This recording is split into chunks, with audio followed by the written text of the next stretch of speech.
Let me just have you say your name and title for the record. Okay. John Kelly. I'm the product manager for the BMW M5 at BMW of North America. And John, we are standing next to the M5, but this is not any M5. This is the Touring. Look at that, guys. This is the forbidden fruit, the car that we have not gotten in the US, but is now coming to the US. So in this video, John, let's do a quick walk around. We'll take it for a short ride. Let's start with, why are you bringing this bad boy here? Well, the car is fantastic. We're bringing it here because there's been a lot of interest in it. There's been a lot of demand, a lot of customers asking for it. And this is the first time we've been able to make it happen. So this is actually the third time there has been an M5 Touring globally. Only the first time we're ever bringing it to the US. And the demand so far has been fantastic. So let's start with the styling. Yep. Obviously from the front, it's an all new generation of M5. And the BMW design language are these very big air openings in the front. Tell me, what are those about? Well, allow air to come in, I take it. Yeah. So of course, two aspects. One is design, traditional M design with the black high gloss, very large air intakes. But the second is, of course, functionality. So it's an M car. It has a twin turbo V8. It also has an electric motor, which I'll tell you about in a few minutes. But you need a tremendous amount of cooling. You need a lot of air to feed the engine, but also to feed the oil cooler, the water cooler, the intercooler, and so forth. So that's where all that air goes in there. Yeah, I noticed that there's not one, but two radiators, right? There's one back there, and then there's one down here as well. Yeah, so the one at the bottom, the one that's horizontal, that's an oil cooler, an engine oil cooler. And then the one that's vertical, you have your condenser and then your water cooler, of course. And let's talk about what size wheels and tires are we rolling on? Yeah, so we only have one size available, so no upgrades necessary. It's a 20-inch on the front axle, a 21 on the rear axle, so they're staggered both in diameter and width. We have 2 different wheel stylings available, and then 3 different wheel colors available. I mean, those brakes hiding under there are massive. They're huge. Yeah. Yep.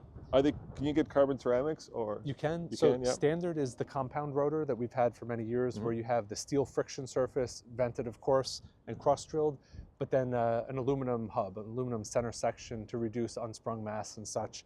And they're absolutely massive, and they haul the car down to a stop like you wouldn't believe. But we also have the carbon ceramics available if you want to take it to that next level. So before we talk about this, let's pop the hood and let's look at what's hiding underneath there, because this does have basically a dual powertrain. Let me find It should be a double pull. Yes, that's a BMW. It's a double pull, which is actually, once you get used to it, it's actually very nice. Yep. Oh my God, look at that. That's stuffed in there with a lot of, now, I think that we should note that this car is a pre-production prototype. One of the few here in America. So it's not production ready. And if you guys hear squeaks or rattles, this is not the one you're gonna be buying. Yeah, this is, it's representative of the production vehicle, but it is a pre-production. Production actually is starting right about now in November, and then it'll be available in Q1 of next year. I remember, my information could be wrong, but are these built in Dinglefling? Yes. Okay. Dinglefing in Germany. Along with the 5 Series, other 5 Series. So tell me about this engine. What are we looking at here? So this is the S68 V8. So this is a twin turbo V8, 4.4 liter. It's making, in this configuration, it's making a little under 600 horsepower, but then the big news with this drivetrain is it's now a plug-in hybrid. So it's coupled to an electric motor. The electric motor on its own makes a little under 200 horsepower. So combination, 717 horsepower. Wow, that's a staggeringly big number, and something that I think, I didn't want to slam it, I'll let you do it. I think something that I think people were not expecting. So over here, I take it is your level 1 charging port, so no level 2 charging, no fast charging, I should say. Exactly. Yep. So we have level 2 charging. This car will charge at 11 kilowatts AC, which will charge it in just a few hours. It's relatively quick, and it'll do about 25 miles estimated EPA electric range. It's not bad. It's not bad. No. And with that kind of power, around 200 horsepower, it's plenty sufficient for just normal, comfortable cruising driving, including accelerating onto the freeway and so forth. And so, of course, you can't get manual anymore. It's going to be automatic. But like the i8 that I recently purchased, there are different drive modes, right? So you can go hybrid, you can go all electric, and we'll show that in a second. Let's talk about the fun part, which is back here. So obviously, you know, Americans love their SUVs and crossovers. Not so much with they're wagons, but I got to tell you, there's no more sexy shape than this in a car. I mean, it just looks like a bullet aimed to my heart. I tend to agree. The car looks fantastic, and of course, we are a land of great functionality, great versatility, a lot of SUVs. This gives you a lot of that functionality in a sleeker, lower, and overall sportier Yeah, product. I think my dog would love it. It's just much easier to get into. He may not love how fast it accelerates, but he would definitely love it. Actually, it's not bad. I'm surprised. That's a lot of room back there. I could see, you fitting at least 3 or 4 roller boards, maybe a couple of big suitcases. It's pretty good. And under here, I take it is... it's a little bit of storage. We have the charging cable and so forth under there. I take it we don't have a spare tire here.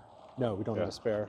Yeah. It has a mobility kit, and you can fold down the back seats with a pull of a lever. Nice. And that's you a get lot up of room. Yeah, it's around 58 cubic feet, so it's pretty impressive. I could lay down in that. You probably could. I could lay down in that. My dog could certainly lay down in that, and I love these quad exhausts. Yeah, traditional M quad exhaust. All right, so I got to ask you, I was recently on a Lamborghini trip, the new Urus, and they did the exhaust note. So let's do the exhaust note. Let's do it. But that one, they told me, was specifically tuned for America because we don't have such stringent rules for exhaust note. Is it the same with this guy? Yeah, it's tuned a little bit differently for the US. And it just, it sounds a little bit different, not tremendously louder, but... Can you start up and we'll do a Sure. quick vroom vroom? Hold on a second, I'll get my mic off here. Oh, don't start it up until I got my mic. Okay. Okay. Sorry guys about the camera. I'm reaching for my mic. Okay, give it a start, would you? Okay. Yeah, give it a vroom vroom.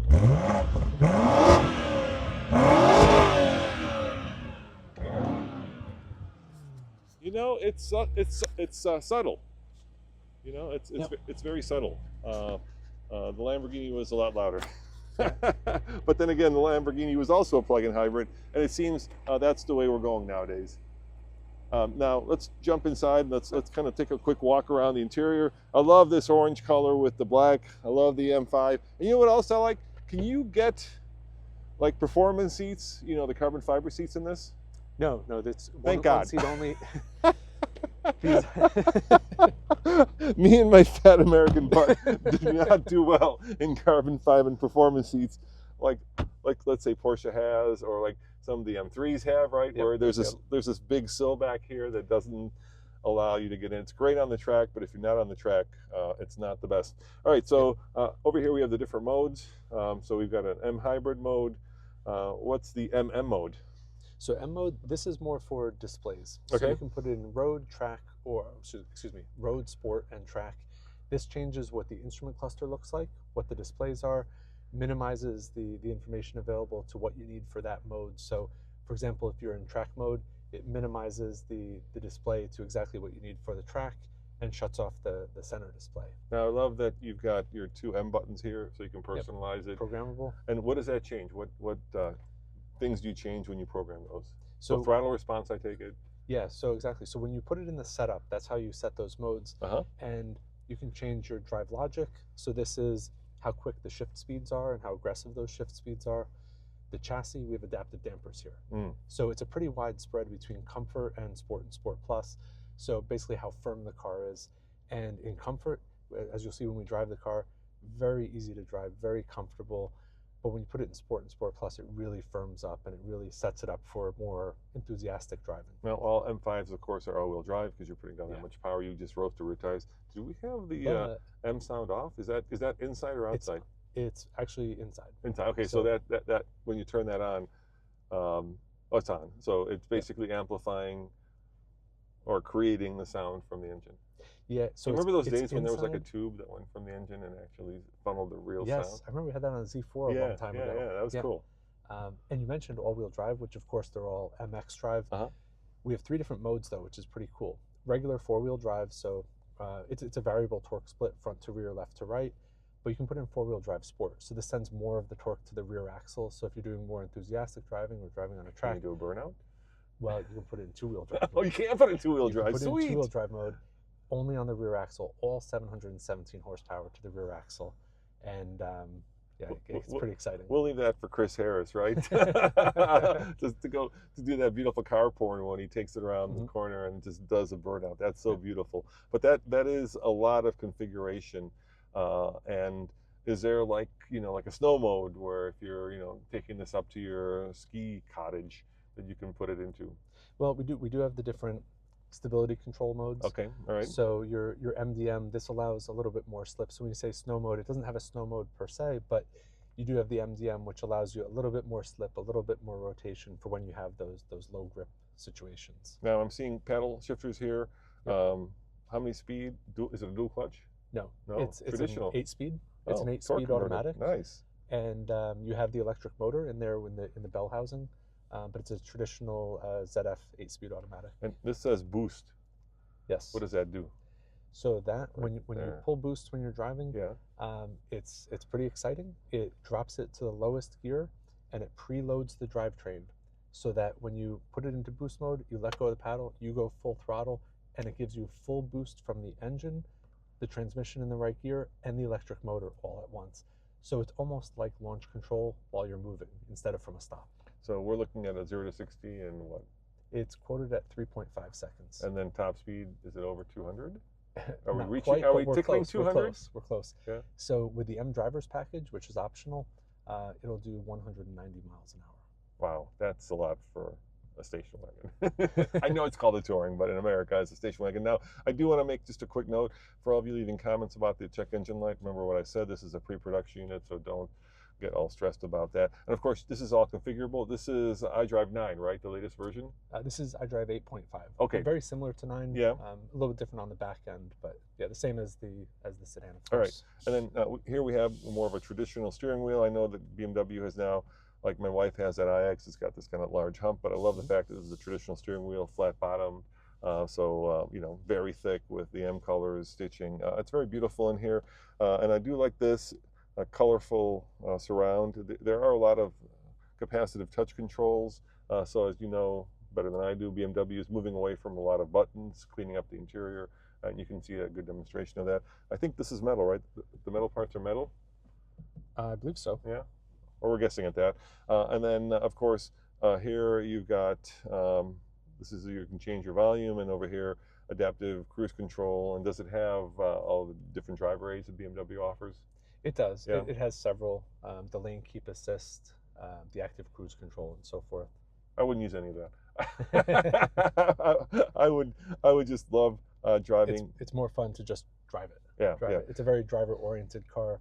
And one of the things that's great about the M5, with every generation of M5, is it has to play both roles. It needs to be comfortable, big enough to support bringing all your gear with you, your family with you. I've had my kids in this car with all their soccer gear and things in the back. It needs to be very comfortable and practical every day, but then you can amp it up when you want to. When you want to hear the V8, you want the quick shift speeds, you want to really, enjoy every bit of driving, it gives you that as well. So it really plays both parts extremely well. All right, before we head out on the road, I do have to try the back seat. Hold on. All right, I'm kind of sitting behind myself as usual. So We just have to put up the rear seat for yeah, you. let's put up the rear seat so I can actually sit down in the back. I gotta tell you, I do love this color. It's a beautiful color, both interior and exterior. So let me sit down over here. Yeah, it's not bad, I got plenty of leg room. I have massive panoramic sunroof, tons of shoulder room. It's good back here, Yeah, it's a place to be. Yeah, it's a nice place to be. And this of course is, these screens here. I always love those, especially for kids. I feel like the Queen of England, like that. All right, I'm gonna put this back down so it doesn't. Oh, yeah, that's it. Yes. Yeah, I moved that so it was rattling around. Yeah, so it doesn't rattle around. And then of course you've got I'm noticing 4-zone climate control right there as well. Yes. Which is really nice. All right. All right, let's go. Let's go for what everybody's waiting for, which is a drive. So what's the quickest mode? So I will accelerate quickly pulling onto the highway here. The quickest mode. So that would be, we have it preset as M2. Okay, so when you press M2 and then ask for confirmation, you press it again. Okay, so now if you want to see what the settings are, so this is in Sport Plus for the chassis, the steering, the drive logic, and so forth. All right, we're not gonna do a burnout, are we? I don't No, want no, to be I don't want to be like one of those guys No. leaving in a Mustang from Cars and Coffee and slamming it into the oncoming traffic. Can No, I no. ask you to hold this? Sure. All right, cool. So let me ask you about the Europeans, right? They've been whinging about the fact that this car is heavier than the outgoing car. In some ways, weight is the enemy of performance. What would you say to that? And I have no horse in this race because I haven't driven it yet, but is that something you take seriously? No, I would say the most important thing that I always say is you have to drive it. Yeah. So don't let the numbers do the talking. Let the driving and the actual experience do the talking. The car has a tremendous number of, let's say, development aspects to it that improve the overall driving dynamics. So as an M car tuned by a BMW M, the chassis is set up the way they want it. It's extremely rigid, has a lot of additional stiffening measures, and then you have... Let me just point the camera forward so people can watch. Yeah, there you go. She knows who I am at this point. Hey, it's Roman. How are you? You're all set. I'll be back in 5. All right. So I don't want to exceed the speed limit here, but I do want to get a sense for how quick this is. So just pulling onto the highway will give it a little bit of the boost. No, we're just putting it in drive. You were in manually selectable Oh, mode, so yeah. hold a single gear. Yeah, I felt that holding the gear, but thank you for doing that. I really appreciate it. The other thing I noticed is I've got a heads-up display and quite a big one there. It shows me my speed. It shows, if you guys can see this, kind of see I'm it not up sure there. if it's going to show up on...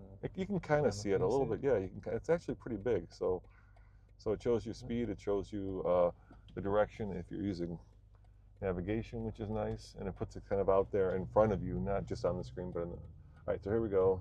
I'm gonna floor it. Everybody's good. Here we go. Oh my God! And that's the speed limit. I love that. You know what? We've gotten so used to electric cars, and that kind of just sense of like immediate acceleration where you get tunnel vision. I love the fact that you can hear the car shift. You know what I mean? You can hear that engine rip off those shifts, and I love that it's got a regular torque converter, and then it's kind of boom every time it shifts, right? Boom, boom. It's pretty darn cool. Yeah. Yeah. And that's what I was talking about before, where the car has these different personalities where you can drive in electric mode. Yeah, let's put it in quiet, electric. Let's comfortable. Sure, we can just go Yeah. into M hybrid mode. We can put it in electric. I did that with a Charger in front of us, or Challenger. He's gonna want to play. But now we're in full electric mode. Yep, full electric mode. All right, I'm just gonna give it. So it's leisurely, but for around town, this is all you need. Yeah. But get rid of that. Let's go. Let's go back to. Can I go back to hybrid? Is that the good one? Yeah. So Okay. if you go into hybrid, Yeah. you can put it in hybrid. So this is blended. Okay. So this will blend between electric Yeah, and why don't you combustion show engine, that. Yep. depending on And then you have dynamic. what the power needs are. Right. And then you have dynamic and dynamic plus. What's e-control? E-control, this lets you essentially keep the combustion engine on Mhm. to maintain your battery state of charge. Oh, or so you're increase it so you're slightly. basically.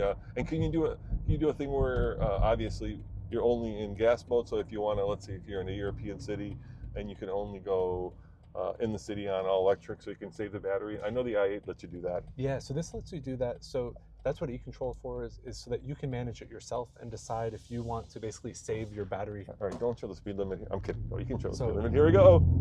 Ah! Oh my God, that's yeah. Oh, the dog would hate it, It is quite powerful. but I love it.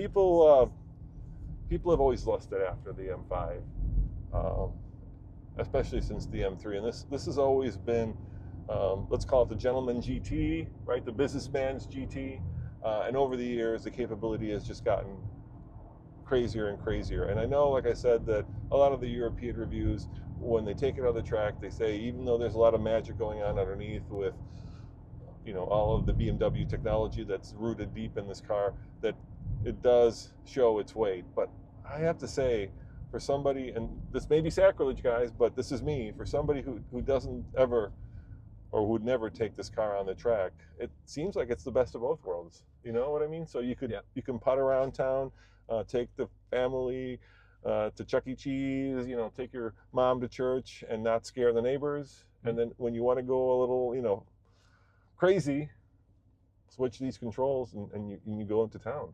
Yeah. And one of the things I love about this car is whether you're driving it fast or not, this is the first M5 that has integral active steering, so rear axle steering. Nice. But how many degrees? 3? Only 1.5 degrees. Only 1.5. But the beauty of that is you don't feel the rear axle turning on you because it's so minimal, but it's enough to improve the agility of the car. So whether it's going fast or not, it feels more agile, it feels a little lighter on its feet because of that. Back in the day, I had a 300ZX. And that was one of the first sports cars that had all-wheel steering. It was the same thing. And does it change as it go in and out of phase depending on? So if you're parking it, depending on. So at low speeds, it turns opposite the front wheels for a tighter turning radius. At high speeds, it turns with the front wheels, so the car would move, let's say, in a lane change, moves very parallel to the center line. Yeah, that's really cool.